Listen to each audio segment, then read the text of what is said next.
The brass key blank hit the walnut table with a bright little clink. Marion Cho set a sealed envelope beside it and slid both toward Evelyn Vale, chair of the company and mother of the man standing at the screen. Graham's last slide was still glowing behind him.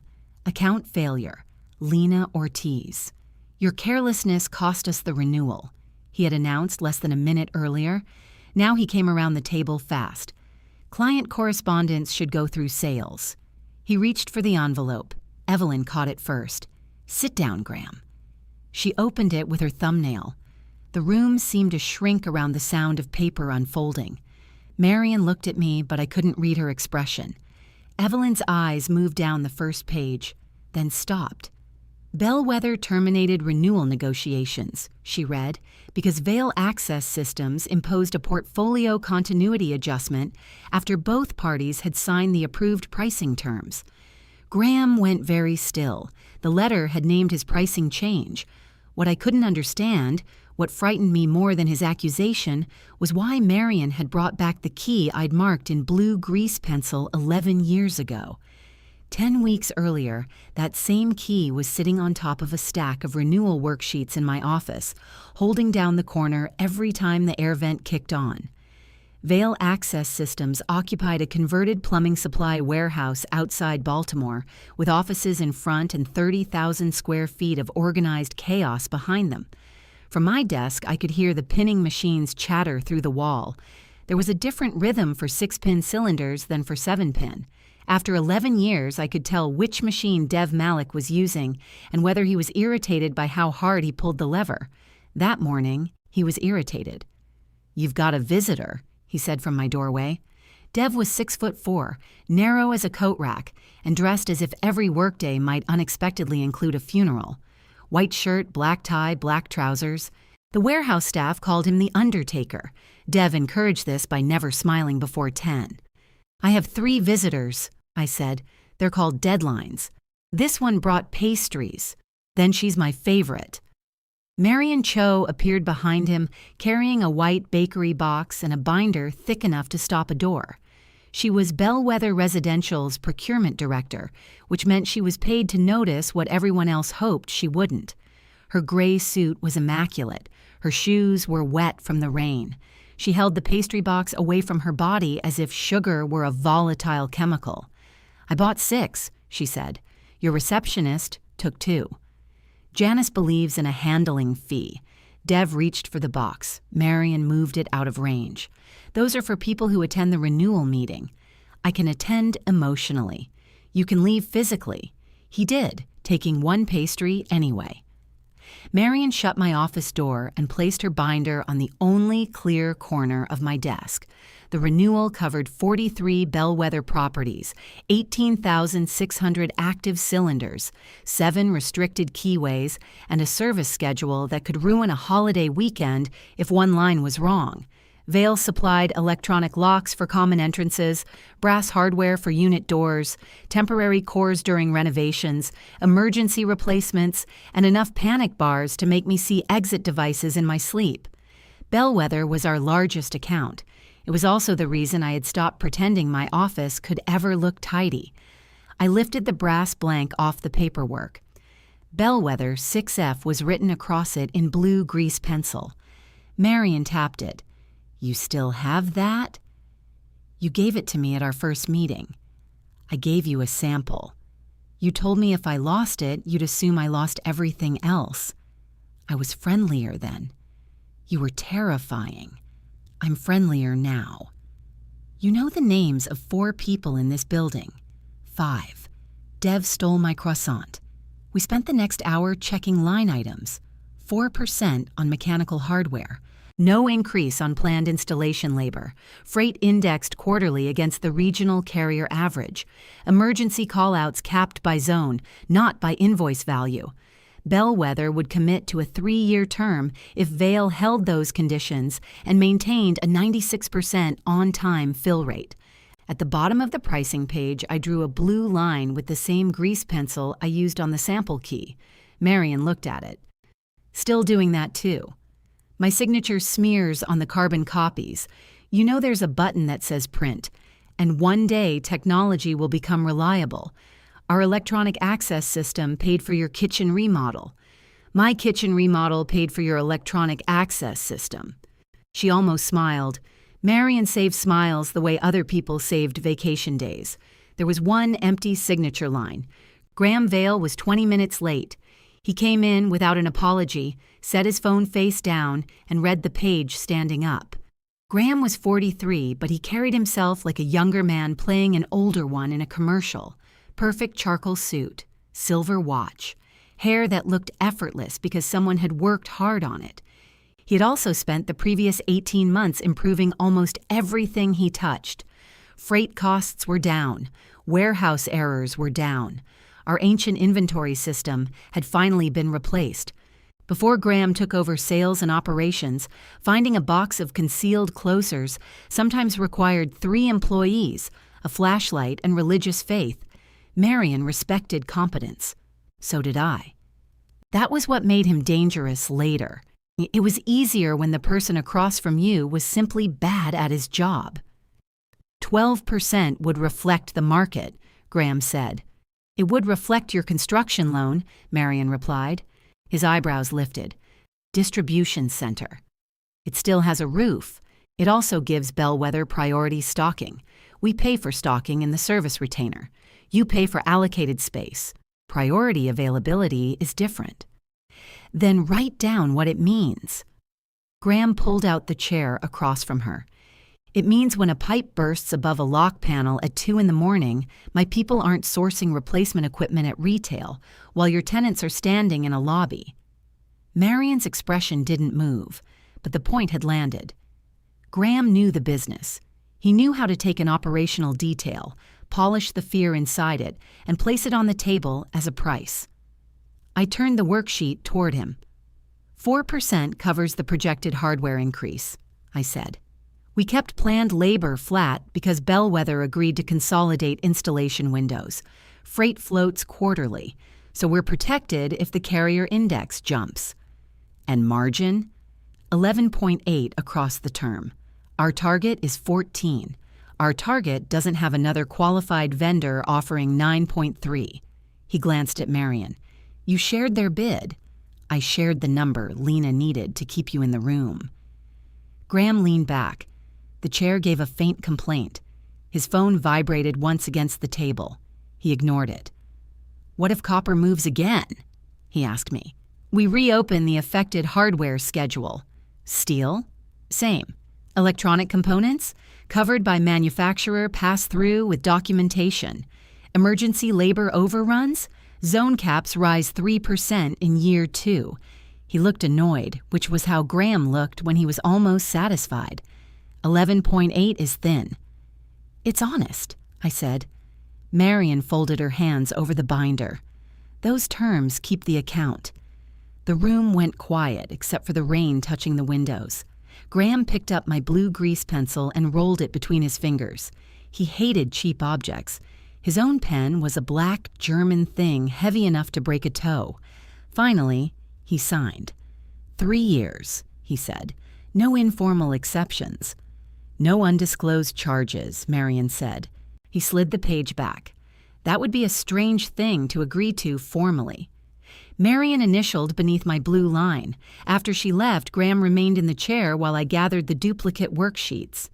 You enjoy that, he said. What? Being the reasonable one. I looked up. I enjoy renewing an account. She negotiates with you like you're on her side. I'm on the side of the agreement. There are 2 sides in an agreement, Lena. That may be why both sign it. He gave a short laugh. It wasn't warm, but it wasn't fake either. You know what your problem is? Currently, I have 43 property schedules to update. You're content to be essential in a small room. I stacked the signed pages carefully. This room fits me. It fits because you've arranged everything so no one else knows where to stand. That was unfair enough to sting and accurate enough to stay with me. A year earlier, Graham had offered me regional sales manager. The title came with better pay, 12 direct reports and flights to Pennsylvania and Virginia almost every week. I had turned it down. My wife, Nora, had started a physical therapy practice with 2 partners, and for the first time in our marriage, her schedule was more punishing than mine. We'd finally paid off the kitchen Graham liked to joke about. I wanted dinners at home that weren't eaten from containers over the sink. Graham translated that into fear. Maybe some of it was. He stood and buttoned his jacket. "The lender reviews the distribution center covenant in December," he said. "Bellwether's margin matters." "Then it's good we renewed them." He looked at the signed page in my hands. 11.8, he said, and walked out. For 3 weeks, the renewal behaved like a renewal. Purchase orders arrived. Dev reserved stock. I spent a Thursday at Bellwether's Canton property with an installer named Luis, trying to explain why a historic brass lever could not be fitted to a modern electronic mortise without making the door look as if it had been attacked by a robot. Then, on a Tuesday afternoon, a property manager called about 6 temporary cylinders. Her name was Paige Renner, and she managed Bellwether Harbor East with the brisk despair of someone whose building had 3 loading docks and drivers determined to use the wrong one. "Is this invoice drunk?" she asked. "Not unless accounts receivable has improved the holiday party." "Your quote says $480 for temporary cores and pinning. The invoice says $762.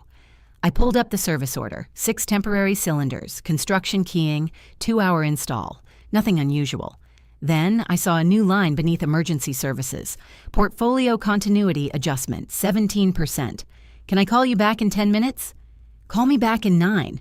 I'm about to meet a locksmith who claims he's been waiting at the south entrance while standing at the north entrance.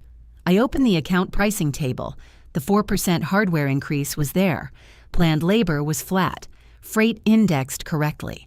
The adjustment had appeared in a different field, one that fed billing rules rather than quoted rates.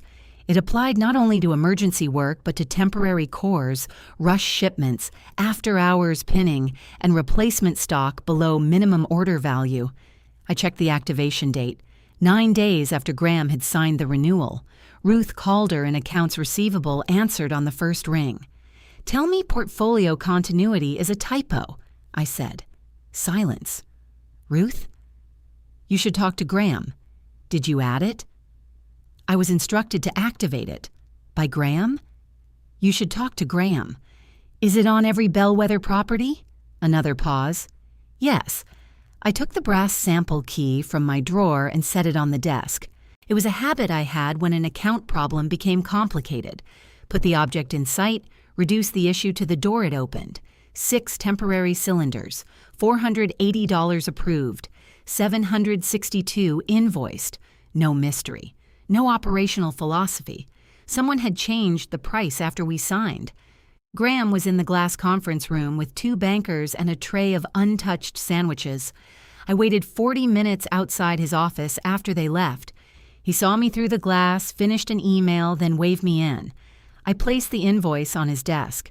"What is this?" He glanced at it. "A service adjustment." "It isn't in Bellwether's agreement. It's a billing control, not a base rate change. It changes what they pay. It recovers availability costs that your margin calculation omitted. My calculation included priority stock.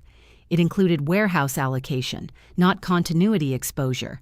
That distinction did not exist when Marion initialed the terms. It exists now." I stared at him. He capped his pen and aligned it with the edge of his notebook. "Call Paige," he said. "Explain that the adjustment reflects the cost of guaranteed response capacity across the portfolio." She didn't buy that. She bought continuous service. She bought the signed schedule. His face changed. Not much, but enough. Graham had noticed the resistance. "Then perhaps," he said, "you're too close to the account to explain this properly." He turned to his computer, clicked twice, and removed my authority to issue Bellwether service credits while I was still sitting across from him. The permission box on his screen went gray. "Did you just remove my credit authority?" "I removed ambiguity. Paige is waiting for an answer." "Then give her one." "What answer?" Graham leaned back. "The charge is valid. Her invoice is due under standard terms. The charge is not in her contract. It isn't prohibited by her contract. The contract doesn't prohibit us from adding a piano fee either." His mouth tightened. "This is why I'm taking you out of the billing conversation." "You put me in the billing conversation when you put my name on the renewal." "No, I authorized the renewal. You serviced it." There were moments when anger arrived like heat. This one arrived like perfect focus. I noticed the faint ring left by his coffee mug, the corner of a sandwich wrapper in his trash, the silver V embroidered on his shirt cuff. "Marion asked for no undisclosed charges," I said, "and I didn't agree that ordinary operating adjustments required special disclosure. You signed the page. I signed pricing terms. I did not promise to let Bellwether transfer every cost of its volatility onto us. You invented the phrase continuity exposure after the meeting. I gave a name to something we were already paying for. Then you should have named it before Marion signed." He picked up his pen. "We're done." I stayed in the chair. "Are we?" Graham's eyes lifted to mine. I had worked for his mother before he came back to Vale. Evelyn could be difficult, but her difficult questions had weight. What will this cost? Who owns the mistake? What did we promise? Graham preferred questions whose answers could be arranged attractively on slides. He pointed the pen toward the door. "Call Paige." I went back to my office and called her in 7 minutes. "North entrance," she said when she answered. He was standing under a sign that said, "North entrance." Maybe he thought it was aspirational. "What did you find?" I looked at the invoice, then at the contract. "The amount doesn't match the schedule you were given. I've disputed it internally. Don't pay the difference until you receive a written explanation. Is the extra charge legitimate?" It was added after the renewal. That wasn't my question. "No," I said, "it wasn't." Paige stopped rustling whatever papers she had been handling. "Thank you." "Your 6 cylinders are still on schedule. Luis has them." "Are you going to get in trouble?" "Luis?" "You." "I'm going to get an explanation." "That sounds like yes." She hung up before I could deny it. At 5:20, an email arrived from Graham. Bellwether billing communications were to include him and Ruth. I was not to characterize any valid charge as disputed without finance approval. He copied human resources. I printed it. That was not my normal habit. Vale had spent a fortune getting rid of paper, and I had defended the new system through 6 months of complaints from men who treated passwords as a personal attack. But I printed Graham's email, the invoice, the signed pricing page, and the account rate table as it had appeared that afternoon. I marked the date in blue grease pencil. When I got home, Nora was kneeling in front of the dishwasher with a flashlight between her teeth. "Should I call a professional?" I asked. She took out the flashlight. "You are looking at a doctor of physical therapy." I meant someone who understands dishwashers. I understand the dishwasher. It hates us. Nora had thick dark hair. She cut herself whenever work got too busy, which meant one side was usually convinced it belonged to a different haircut. She'd been at her practice since 6 that morning and was still wearing navy scrubs. I set my bag on the counter. She looked at my face. "What did Graham do?" "How do you know it was Graham?" "Your other problems make you louder." I told her while she unscrewed the filter and discovered half an olive lodged beneath it. Nora listened without interrupting, which was one of the reasons I had married her, and occasionally one of the reasons I wanted to throw a pillow at her. When I finished, she rinsed the olive into the sink. "So he added a fee after the client agreed to the price?" "Yes." "And he wants you to explain it as if it was always there?" "Yes." "And you told the client it wasn't?" "Yes." She stood and wiped her hands on a towel. "Good. That's all?" "What do you want, a parade?" "I want you to tell me I didn't just make my life substantially worse." "You made your life substantially worse." "Thank you. But you didn't do it by accident." That stayed with me too. Nora put the dishwasher back together and pushed the rack in with her foot. "Do you have copies?" "I do now." "Then eat something." At 8 the next morning, Marion emailed me one sentence. "Please provide the executed rate schedule governing emergency and temporary core services." I stared at it long enough for my coffee to cool. The signed renewal was not confidential from Bellwether. Marion had signed it.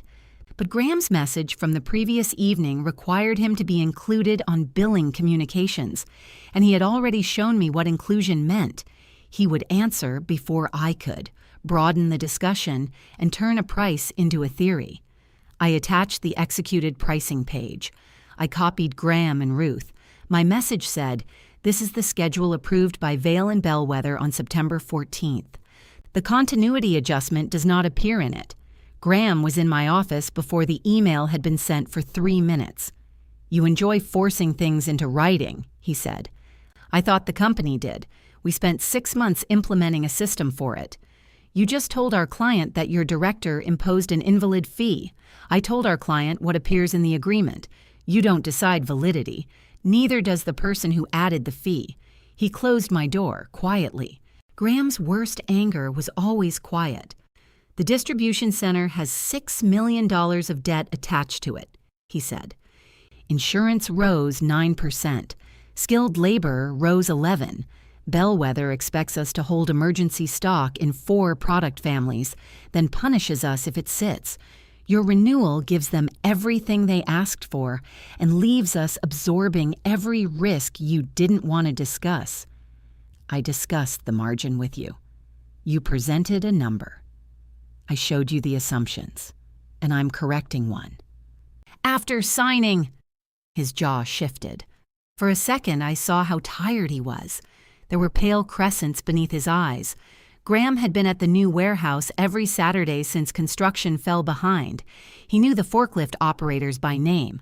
When a freight broker tried to hold our first container for an invented port fee, Graham sat on a folding chair in their office for 6 hours until they released it. He wasn't stealing. He was trying to force reality to match a promise he had made to the bank, to Evelyn, probably to himself. That did not make the invoice honest. "Reopen the agreement," I said. "Show Marion the exposure. Ask for a different structure." "She'll use it to reopen everything." "She might. And if she walks, then at least she walks for the real reason." His expression settled. "You're no longer the primary contact for Harbor East or Canton. Lucas Benson will handle those properties." I felt the loss in my stomach before I could make my face behave. "You're reassigning buildings because I answered a contract question?" "I'm reducing concentration risk. You've made Bellwether too dependent on your personal judgment.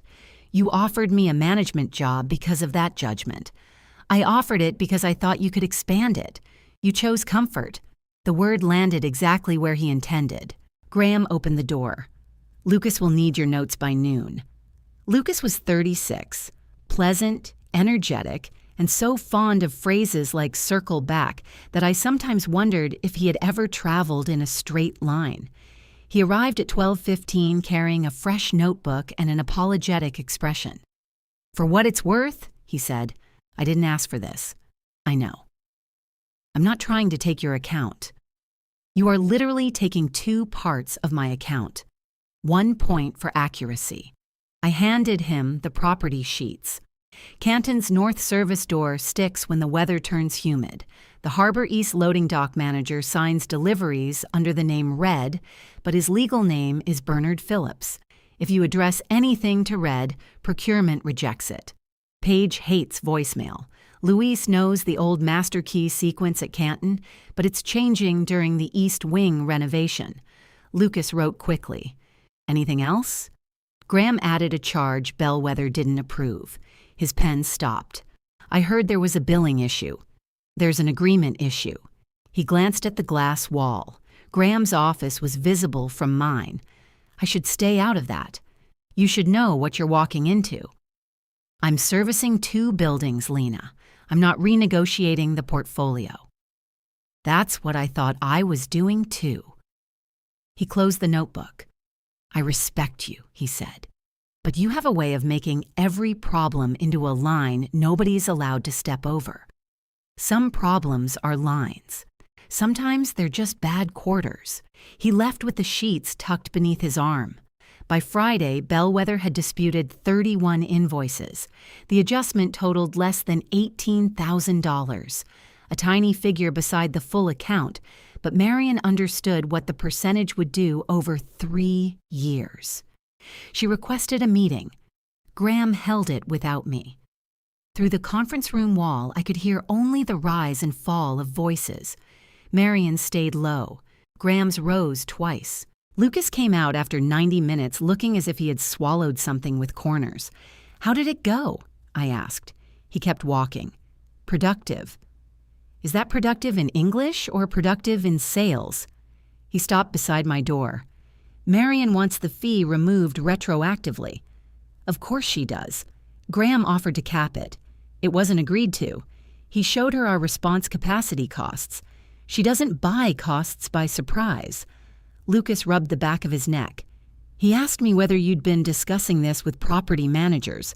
I answered a question from Paige. "He thinks you're encouraging the disputes. Did you tell him I control Bellwether's accounts, payable department through telepathy? That would explain a lot." The joke came out weak. He lowered his voice. "Be careful." I wanted to ask whether that was concern or warning, but Graham appeared behind him. "Lena, office." Human Resources was waiting inside. The representative's name was Simone Price. She had joined Vale 4 months earlier after Graham convinced Evelyn that a 130-person company should no longer handle personnel matters through a payroll clerk and whoever happened to be least busy. Simone was sharp and serious, with tortoiseshell glasses and a habit of placing both palms on the table before saying anything unpleasant. A document lay between them. "This is a formal corrective notice," she said. I sat. "For what conduct?" Graham answered. "Unauthorized characterization of company pricing, failure to follow a direct communication protocol, disclosure of internal commercial analysis. I sent Bellwether its own signed rate schedule. You also editorialized that an approved charge did not appear in it. That's not editorial. You can search the page." Simone glanced at Graham. "The notice concerns process, not the underlying contractual interpretation. Then why does the second paragraph say I misrepresented a valid adjustment?" She looked down.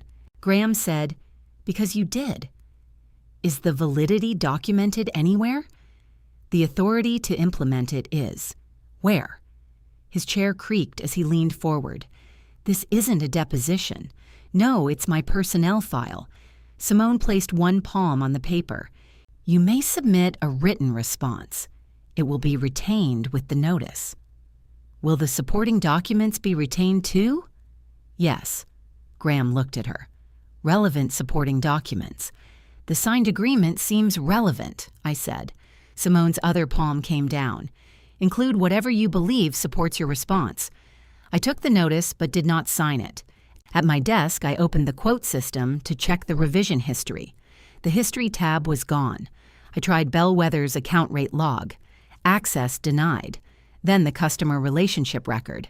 I could see current contacts and open service orders, but not archived quotes, pricing approvals, or administrator changes. Dev appeared in my doorway holding 2 coffees. "Why do you look like you're trying to set the computer on fire with your eyes?" "I've lost access to historical pricing." He set 1 coffee down. "System error?" "Graham error." "Ah, more expensive." I showed him the warning. Dev read it twice, his long face giving away nothing. "Can you see who activated a billing rule?" I asked. "Not from the warehouse side. Can you see when pricing changes altered service tickets?" He looked at the glass walls, then closed my door.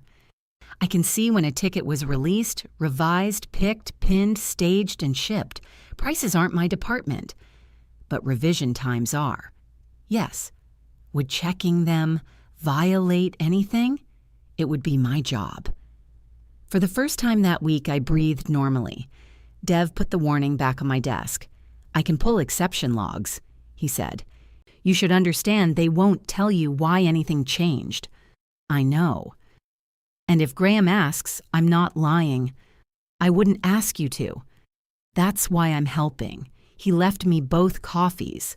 That afternoon, Marion declined Graham's revised fee cap. Ruth stopped answering my calls. Lucas began closing his office door. I wrote my response to the warning in plain language, attached the signed schedule, Paige's original invoice, and Graham's instruction to describe the adjustment as valid. Simone accepted the packet without comment. When I returned to my office, the brass bellwether key was no longer on my desk. For 1 second, I thought someone had taken it. Then I found it beneath the folder where I had left it, pushed out of sight by the stack of papers I had started collecting. I drew a fresh blue line across the folder's cover and wrote one word above it: dates. Dev's exception report arrived at 6:12 the next morning with no message. It was 47 pages long and ugly in the way useful documents often were. Each bellwether service ticket appeared with its release time, revisions, warehouse touches, and final shipment. Most showed nothing except ordinary friction. A closer changed from silver to dark bronze, a delivery moved because a loading dock was closed, 4 cylinders reordered after someone measured the wrong door thickness. On page 39, the 6 Harbor East temporary cores had been revised at 11:48 p.m., 9 days after the renewal meeting. Rate logic refresh, Vale admin. The same entry appeared on 26 later tickets. Dev leaned against my doorframe while I read. "Graham has a separate administrator profile?" I asked. 3 people do. His was used because the change applied after business hours. Can you prove he was the person using it? No. I can prove his credentials did it. Who else has the password? Dev's expression became offended on behalf of passwords everywhere. Their individual credentials. I looked at him. Yes, he said. That means sharing them would violate policy. It also means I'm not going to claim I saw his fingers on a keyboard. I don't need you to. You might eventually. I need the sequence. I set the report beside my dates folder. Signed September 14th. Billing rule activated September 23rd. First affected ticket September 26th. First disputed invoice October 14th. My credit authority removed the same afternoon. The dates did not tell the entire story. They did something more important. They prevented the story from being moved around. Dev tapped the report. You should know Graham requested a warehouse accuracy audit. When? Yesterday. Of Bellwether? Of all strategic accounts. Bellwether first. What is he looking for? Whatever he can put on a slide. He said it without humor. The audit found things. A panic bar for Bellwether's Towson property had shipped 2 days late in March. 3 apartment levers for Canton had arrived with the wrong handing in May. A box of restricted blanks had sat in receiving for a day and a half because the purchase order listed an old authorization code. None of those errors belonged entirely to one person. All of them had touched my account. The worst was Riverside. A property renovation had required 84 temporary cores to be swapped for permanent cylinders over 1 weekend. I had built the schedule, confirmed the keying hierarchy, and sent it to operations. The property postponed the work after a plumbing failure, but I had updated the date in the customer record without changing the warehouse reservation. Dev's team staged the cylinders a week early, then had to break down the order to cover another emergency. It cost Vale $900 in overtime and nearly caused a shortage. My mistake. Graham placed it at the top of the audit summary. What do you want me to say? I asked when he called me into his office. The truth would be refreshing. The date was wrong in one system, because you entered it wrong. I entered it correctly in the customer record and missed the warehouse reservation. So the warehouse worked from incorrect information you supplied. Yes. He seemed almost disappointed that I admitted it. A spreadsheet filled his monitor. Red cells marked late deliveries, credits, rework, and exceptions going back 18 months. You're combining client-requested changes with internal failures, I said. I'm measuring account performance.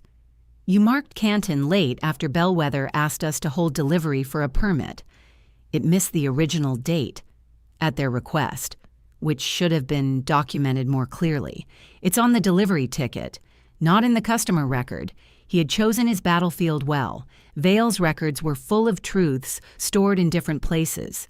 I kept detailed notes, because Bellwether's properties functioned differently, but I had not always copied every operational change into Graham's preferred system. Everyone knew the permit had delayed Canton. Graham could still describe the record as incomplete.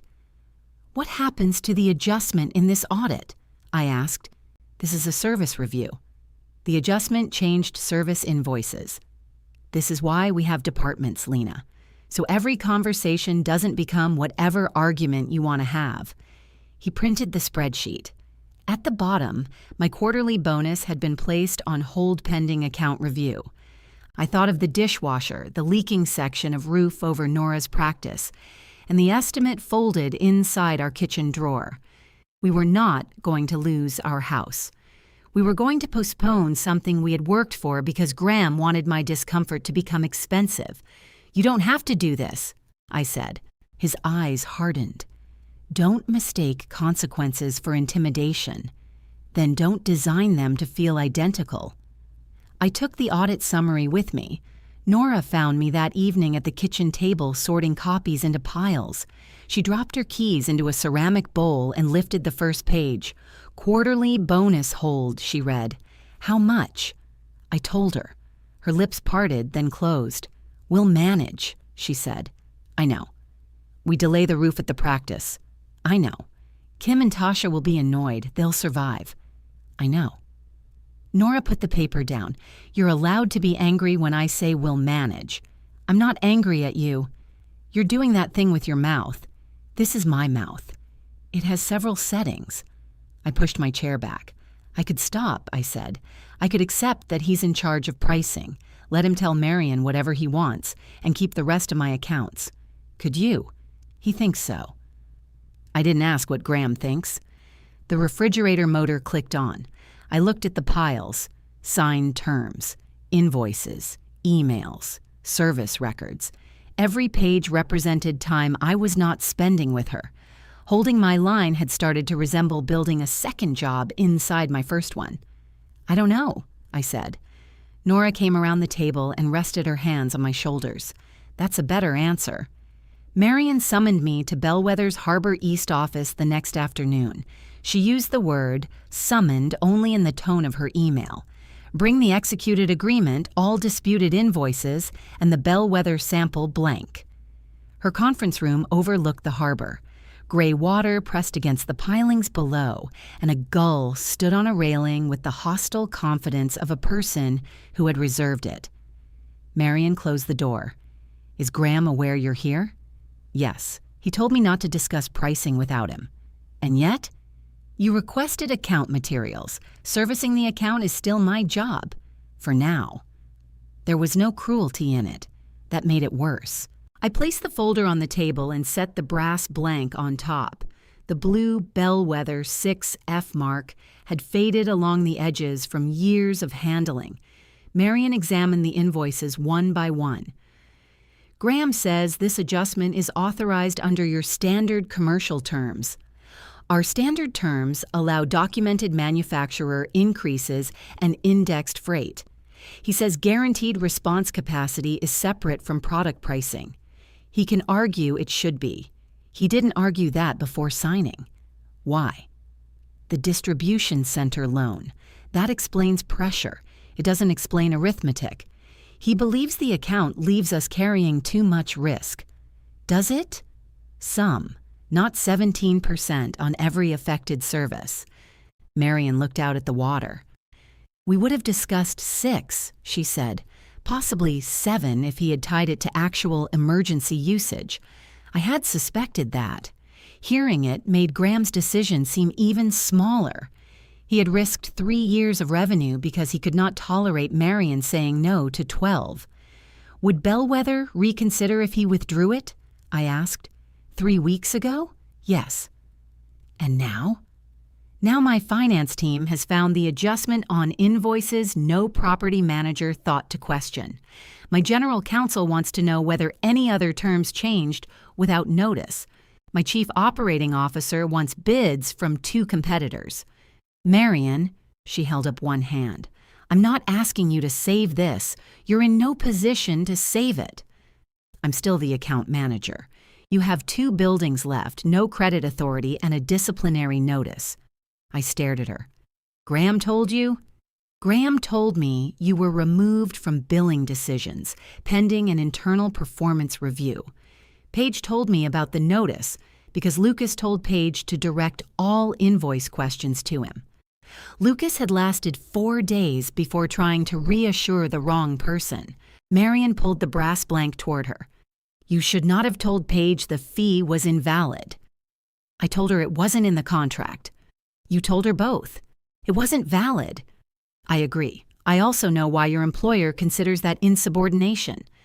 I felt something inside me drop. Marion ran one finger across the blue mark. You think I'm going to tell you that being right protects you, she said. It doesn't.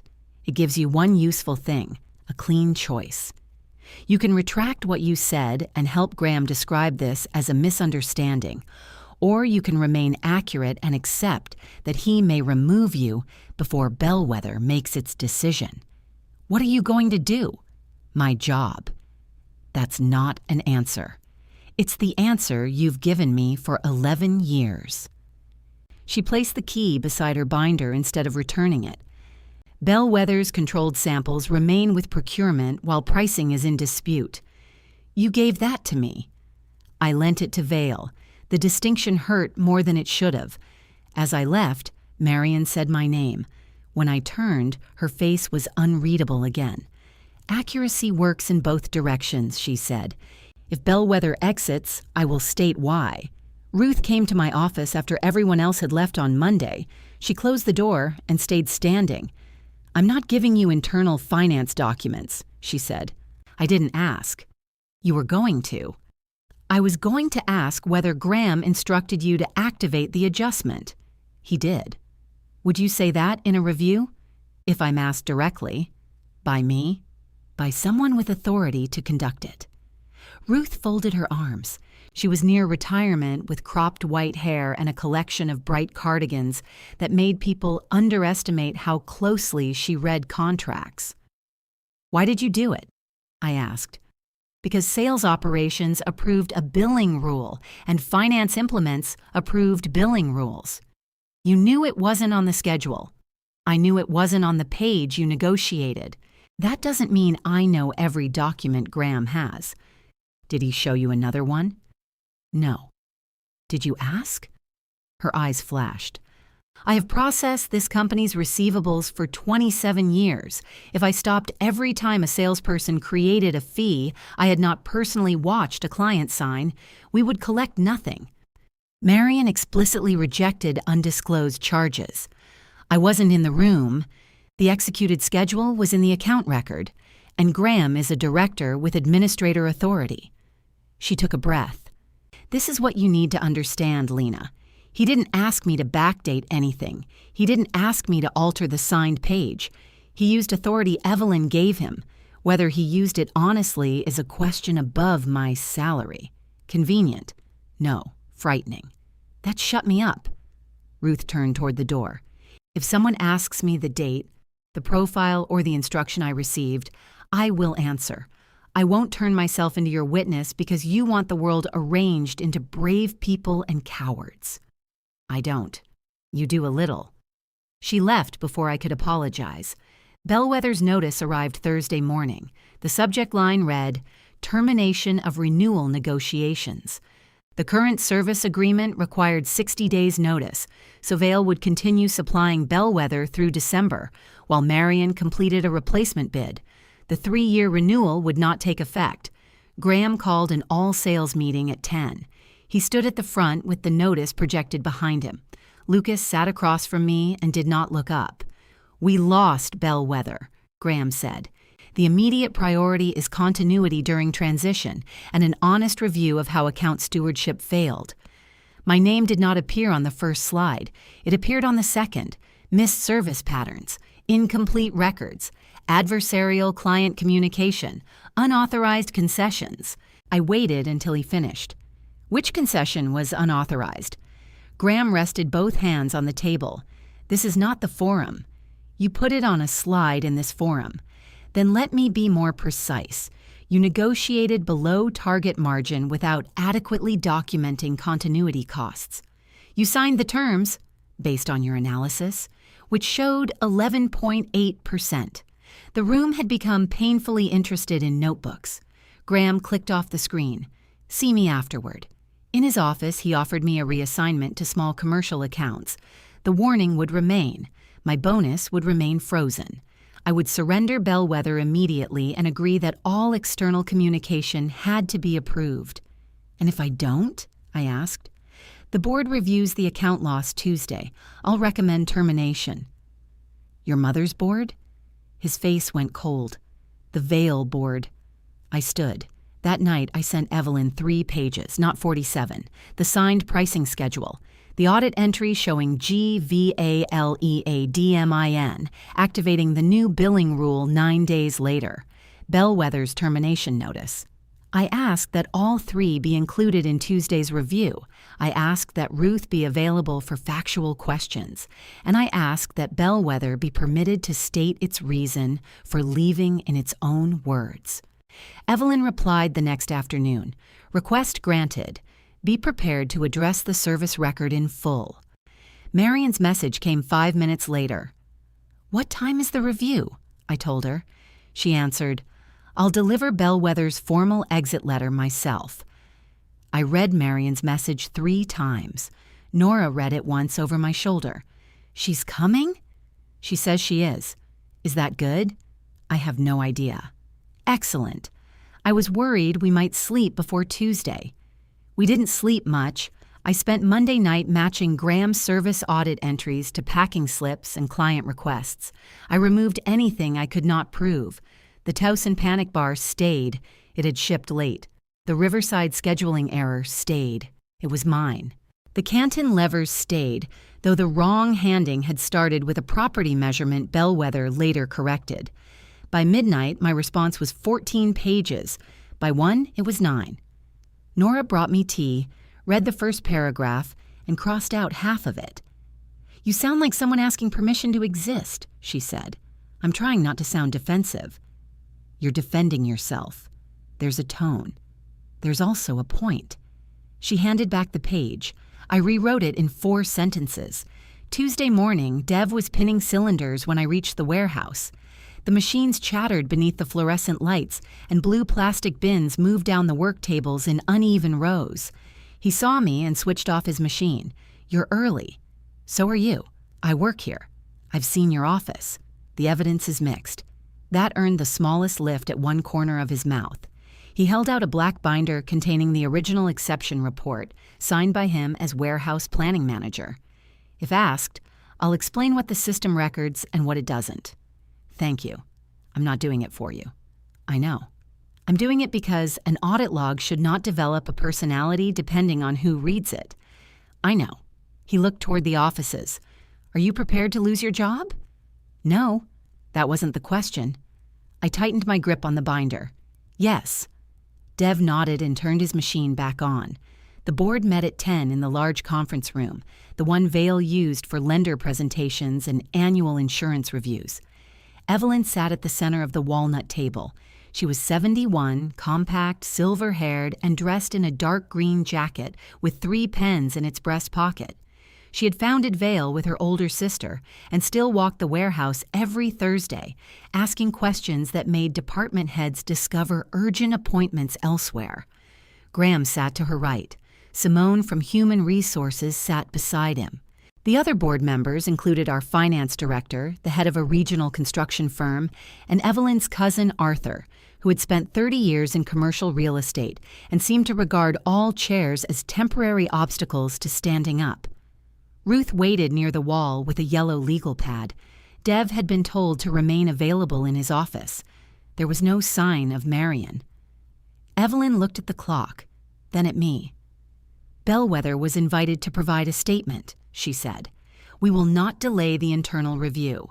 Graham connected his laptop. His first slide showed 5 years of Bellwether revenue and a margin line that declined while sales rose.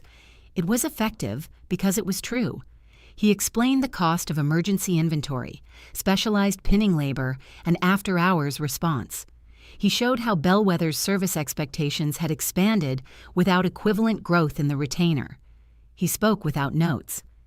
If he had made that presentation to Marion before the renewal, she might have given him 7%.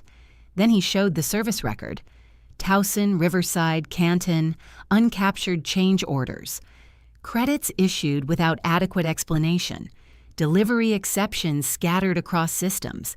Every item was recognizable, and together they made me look careless. Graham did not raise his voice. Bellwether's decision followed a long decline in account discipline, he said. The portfolio became dependent on undocumented knowledge held by one employee. When pricing corrections became necessary, that employee contradicted company policy directly to the client, accelerating a manageable dispute into a termination. Evelyn folded her hands. Lena, I opened my binder. The service record has real failures. Riverside was mine. I updated the client schedule and missed the warehouse reservation. The Towson shipment was 2 days late. Canton's wrong-handed levers began with the property's measurements, but I approved the order, so I own our side of it. Graham's eyes narrowed slightly. He had expected me to fight every line. I continued. 11 of the 23 exceptions on Graham's slide were client-requested holds or changes. 7 were corrected without missed installation dates. 5 were Vale failures. Bellwether renewed after all 23. Arthur adjusted his glasses. How do we know that? The last recorded exception occurred in August. Bellwether signed the renewal September 14th. I placed the signed pricing schedule in front of Evelyn. The renewal included a 4% hardware increase, flat-planned labor, indexed freight, manufacturer pass-throughs, and a 3% increase to emergency zone caps in year 2. Graham signed it. Marion Cho initialed it. Graham leaned forward. No one disputes the schedule. Then 9 days later, an administrator profile activated the portfolio continuity adjustment. I placed Dev's report beside the agreement. The fee added 17% to emergency calls, rush shipments, temporary cores, after-hours pinning, and small replacement orders. It appeared on 26 service tickets before Bellwether found it. It was not a 17% increase to the entire contract, Graham said. I didn't say it was. You've repeatedly characterized it that way. I said it raised affected invoices by 17%. Our authority to manage operating charges is established in the standard terms. Arthur looked at him. Was this particular charge disclosed? It was an operational billing rule, not a negotiated rate. Did Bellwether know about it? They received itemized invoices. After the services? Yes. Evelyn's face had gone very still. Ruth, she said, who instructed finance to activate the rule? Ruth stood. Graham did. When? September 23rd. Did he provide a client approval? No. Did he say one existed? No, he said sales operations had approved the rule under existing commercial authority. Did Lena have any role in activating it? No. Graham turned to his mother. You gave me that authority because our account managers were trading margin for client approval. Bellwether's renewal left us below target and exposed to costs Lena's model did not capture.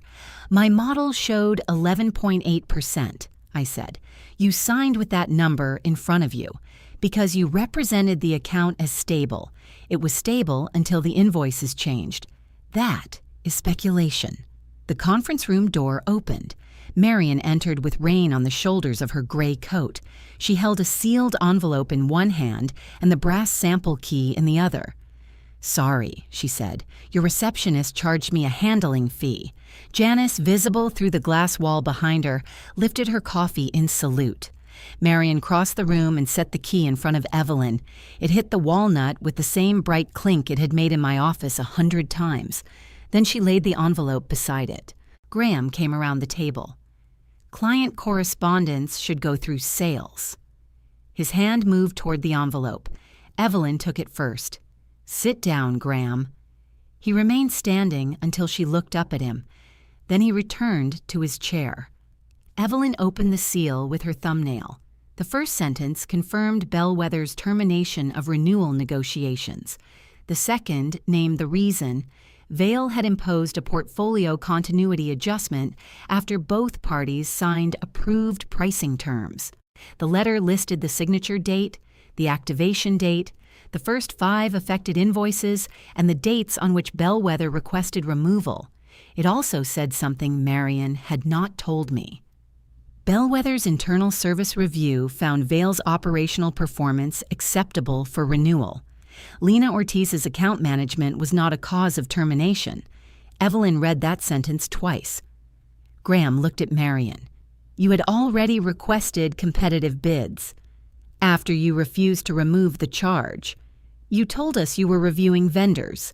I told you that after your meeting with me. Lena had been encouraging property managers to dispute invoices. Paige Renner questioned an invoice before Lena knew the adjustment existed. Graham's voice sharpened. You're accepting her account because it supports your negotiating position. Marion took off her coat and placed it over an empty chair. I brought invoices, meeting notes, and our call records. You may compare them to hers. I watched Graham understand that Marion had not come to perform outrage. She had come prepared to be tedious. There was nothing he could do with that. Evelyn turned to me. Did you ask Ms. Cho to write this letter? I asked Bellwether to state its own reason.